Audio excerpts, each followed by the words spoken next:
یہ تین چیزیں اگر آپ سیکھ لیں تو میں آپ کو یقین دلاتا ہوں کہ آپ کو دو چیزیں حاصل ہو جائیں گی۔ نمبر ایک، قرآن کریم کے سینکڑوں الفاظ آپ کی سمجھ میں آ جائیں گے، اور نمبر دو، عربی زبان کے لاکھوں الفاظ بنانے پر آپ قادر ہو جائیں گے۔ بس آپ کو ایک دفعہ ہمت کر کے یہ تین چیزیں سیکھنی ہے جو اس ویڈیو میں آپ کو سمجھاؤں گا، اور ایک ایک چیز کی مثالیں بھی دوں گا۔ اور یہ بہت مزیدار چیز ہے، تقریباً ہر زبان میں ہوتی ہے، لیکن اس کی ایک خاص بات ایسی ہے جو عربی کے علاوہ بہت کم زبانوں میں اکا دکا کسی زبان میں ہوگی، ورنہ کسی اور زبان میں یہ چیز پائی ہی نہیں جاتی جو اس ویڈیو میں آپ کو سکھانے والا ہوں انشاءاللہ۔ ویڈیو شروع کرنے سے پہلے خوشخبری سن لیں کہ الحمدللہ بندہ محمد اسامہ سرسری کے تیار کردہ عربی زبان اور قرآن کریم سیکھنے کے آسان کورسز کا مکمل بنڈل اب دستیاب ہو چکا ہے۔ آپ مجھ سے واٹس ایپ نمبر پر رابطہ کر کے یہ کسی بھی وقت حاصل کر سکتے ہیں۔ بسم اللہ الرحمن الرحیم۔ السلام علیکم ورحمۃ اللہ وبرکاتہ۔ میں محمد اسامہ سرسری، آپ دیکھ رہے ہیں میرا یوٹیوب چینل۔ اس چینل پر ہم عربی زبان اور قرآن کریم سیکھتے ہیں۔ اگر آپ کو ان دونوں چیزوں کا شوق ہے تو اس چینل کو ابھی سبسکرائب کر لیں تاکہ اس کی ویڈیوز آپ کے سامنے یوٹیوب پر وقتاً فوقتاً آتی رہے اور یوٹیوب پر آپ کا وقت قیمتی بنتا رہے۔ شروع کرتے ہیں ان تین چیزوں کے بارے میں جن کے بارے میں نے آپ کو بتایا کہ آپ کو یہ تین چیزیں سیکھنے کے بعد قرآن کریم کے سینکڑوں الفاظ سمجھ میں آ جائیں گے اور عربی زبان کے لاکھوں الفاظ بنانے پر آپ قادر ہو جائیں گے۔ یہ بہت بڑا دعویٰ ہے، لیکن جب آپ یہ چیزیں سیکھیں گے انشاءاللہ تو آپ کو پتہ چل جائے گا یہ دعویٰ بالکل صحیح ہے۔ اور وہ تین چیزیں ہیں واحد، تثنیہ اور جمع۔ یقیناً آپ مسکرا رہے ہوں گے کہ یہ کیا بنا دیا، واحد تثنیہ جمع تو آسان سی بات ہے، لیکن نہیں، اگر آپ بالکل نئے ہیں تو آپ کے لیے تو یہ واقعتاً نئی چیز ہے۔ اگر آپ نئے نہیں ہیں تب بھی آپ کو واحد تثنیہ اور جمع کی اہمیت کا اندازہ ابھی نہیں ہوگا، تبھی آپ مسکرا رہے ہیں اس بات پر کہ یہ میں نے واحد تثنیہ جمع کو سکھانے کے لیے لاکھوں الفاظ کی بات کیوں کی ہے۔ ابھی بتاتا ہوں آپ کو، پہلے یہ سمجھ لیں کہ یہ واحد تثنیہ جمع ہوتا کیا ہے۔ دیکھیں، جس لفظ سے ایک کا عدد مراد ہو اسے واحد کہتے ہیں۔ جیسے ایک کتاب، تو اس کو عربی میں کہتے ہیں کتابن۔ کسی بھی چیز کا کوئی نام ہے وہ واحد ہے۔ قلم ایک پین، سماء ایک آسمان، ٹھیک ہے۔ اور جس لفظ سے دو کا عدد مراد ہو اسے تثنیہ کہتے ہیں، جیسے کتابانی، دو کتابیں۔ جب آپ کو کہنا ہو ایک کتاب تو آپ کہیں گے کتابن، جب آپ کو کہنا ہو دو کتابیں تو آپ کہیں گے کتابانی۔ جس لفظ سے دو سے زیادہ کا عدد مراد ہو اسے جمع کہتے ہیں، جیسے کتبن، کتابیں۔ تو اب ہمارے پاس یہاں تین لفظ آ گئے، کتابن، کتابانی اور کتبن۔ یہ چیز آپ کو پہلے سمجھنا ضروری ہے کہ واحد تثنیہ اور جمع ہوتا کیا ہے۔ اب میں آپ کو بتاتا ہوں اس کی اہمیت کیا ہے۔ دیکھیں، کسی بھی چیز کا جو نام ہے نا، اس کو اسم، فعل اور حرف میں سے وہ اسم ہے، وہ فعل بھی نہیں ہوگا، وہ حرف بھی نہیں ہوگا، وہ ہوگا اسم۔ اور جتنے بھی اسماء ہیں اگر آپ ان کو یاد کر لیتے ہیں تو آپ یقین کریں بہترین قسم کے عربی دان شمار ہونے لگ جائیں گے، کیونکہ آپ کو پتہ ہوگا کہ عربی میں کس چیز کو کیا کہتے ہیں۔ اب سوال یہ ہے کہ یہ اتنے سارے مفردات، اتنے سارے الفاظ ہم کو یاد کیسے ہوں؟ تو دیکھیں، اس کے لیے نمبر ایک، آپ کو مسلسل غور کرتے رہنا ہوگا، اور خاص طور سے قرآن کریم کے اندر۔ اور اس کا آسان طریقہ یہ ہے کہ ہم اردو زبان میں عربی کے بہت سارے الفاظ خود استعمال کرتے ہیں۔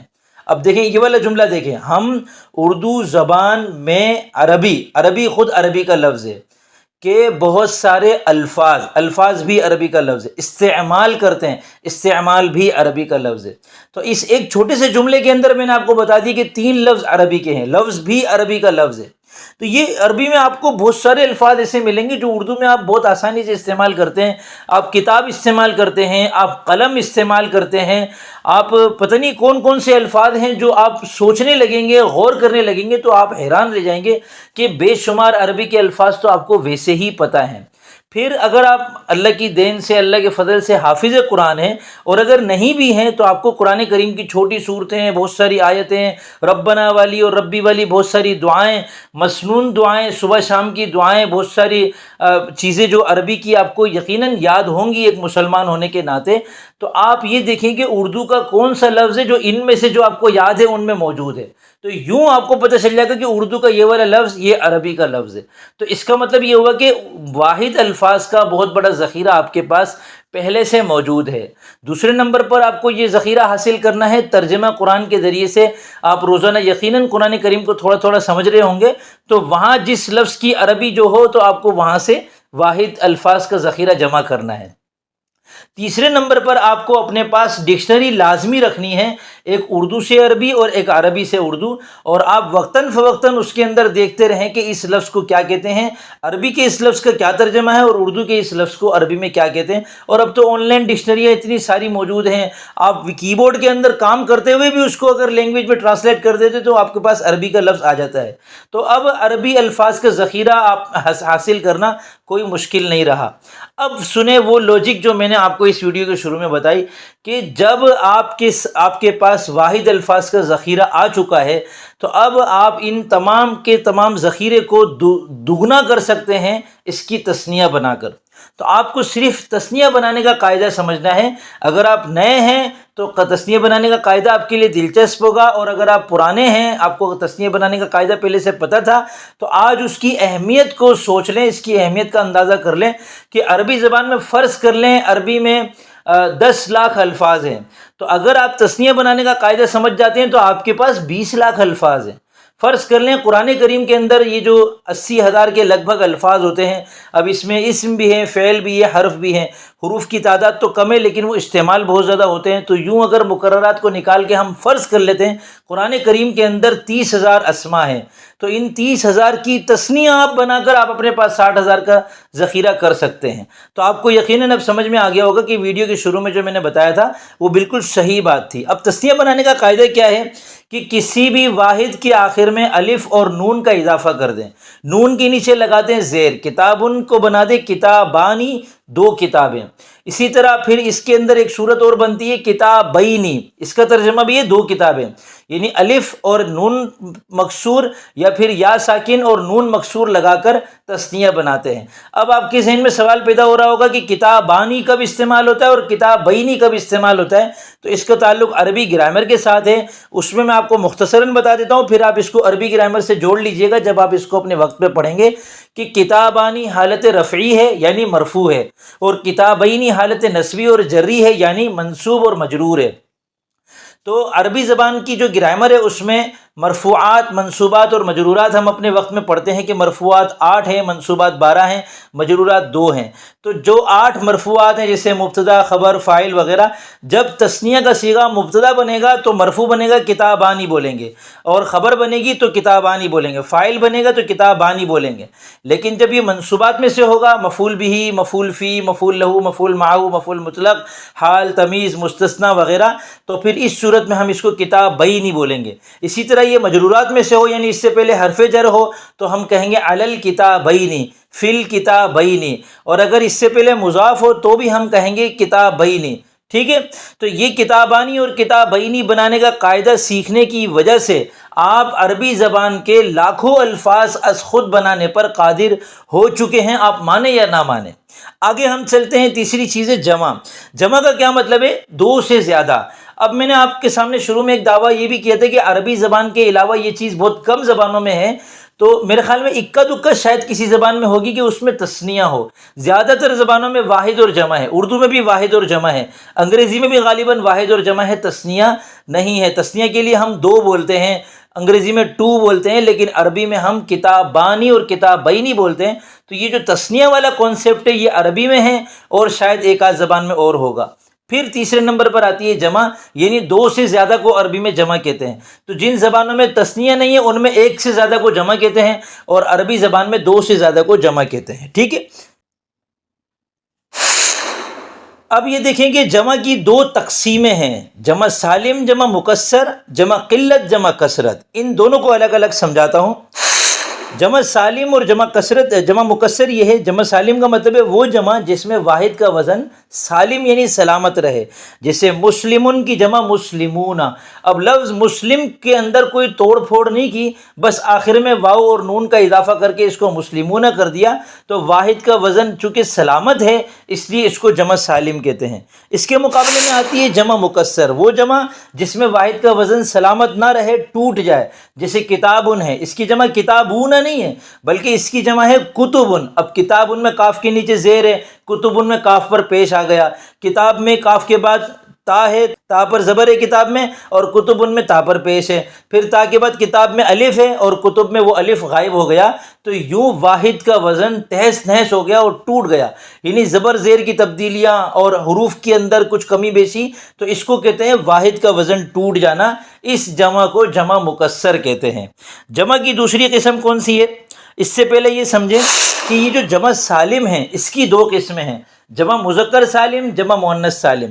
جمع مذکر سالم جسے مسلمون واو اور نون مفتوح لگا کر جمع مذکر سالم بناتے ہیں، اور جمع مؤنث سالم جسے مسلمات الف اور تا لگا کر جمع مؤنث سالم بناتے ہیں۔ تو کسی بھی لفظ کی آپ یہ والی جمع بنا سکتے ہیں بشرطے کہ وہ ذوی العقول میں سے ہو، یعنی اس کی کوئی صفت ایسی ہو جو انسانوں میں پائی جاتی ہے، یا وہ انسانوں کا کوئی لفظ ہو یا فرشتوں کا یا جنات کے اعتبار سے ہو، تو جمع مذکر سالم اور جمع مؤنث سالم جو ہے وہ ان الفاظ کی آتی ہے، اور ان کے علاوہ بھی اور الفاظ کی آ جاتی ہے۔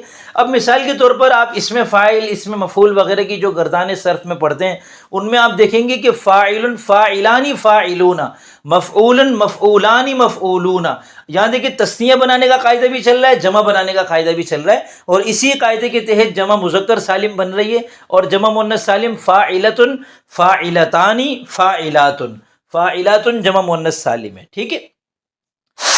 جمع کی جو دوسری تقسیم ہے جمع قلت اور جمع کثرت، اس کا تعلق اعداد کے ساتھ ہے، عدد کتنا، یعنی وہ جمع جس میں 3 سے لے کر 10 تک کا عدد مراد ہو اس کو جمع قلت کہتے ہیں، اور جس میں 10 یا 10 سے زیادہ افراد مراد ہوں اس کو جمع کثرت کہتے ہیں۔ اب یہ تقسیم کیوں کی گئی یہ دیکھیں، کیونکہ جمع قلت کے لیے 6 اوزان عربی میں استعمال ہوتے ہیں، افعال جیسے قول کی جمع اقوال، اور افعل جیسے نجم کی جمع انجمن، اور افعلۃ جیسے مثال کی جمع امثلۃ، اور فعلۃ جیسے غلام کی جمع غلمۃ۔ اور جمع مذکر سالم اور جمع مؤنث سالم اگر بغیر الف لام کے ہو تو پھر وہ جمع قلت کے لیے ہوتے ہیں، یعنی 3 سے لے کر 10 تک کا عدد مراد ہوتا ہے۔ مثال کے طور پر اگر آپ کو یہ کہنا ہے کہ میں نے 4 باتیں یاد کر لیں، تو اب آپ اربعۃ اقوال کہیں گے، قول کی جمع ایک اقوال ہے اور ایک اس کی جمع آتی ہے اقاویل، تو آپ یہاں اربعۃ اقاویل نہیں کہیں گے بلکہ اربعۃ اقوال کہیں گے، 4 باتیں آپ نے یاد کر لی ہیں۔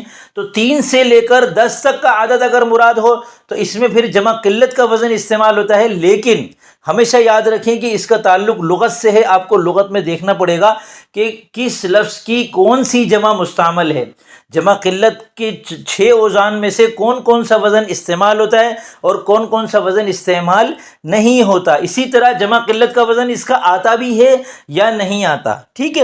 اس کے مقابلے میں جمع کثرت، جمع قلت کے علاوہ جتنے بھی الفاظ ہیں، جمع کے جتنے بھی اوزان ہیں وہ سب کے سب جمع کثرت میں شمار ہوتے ہیں، ان کا تعلق پھر 3 سے لے کر اوپر تک ہے۔ لیکن یہاں 2 باتیں میں آپ کو بطور نوٹس کے بتا دیتا ہوں۔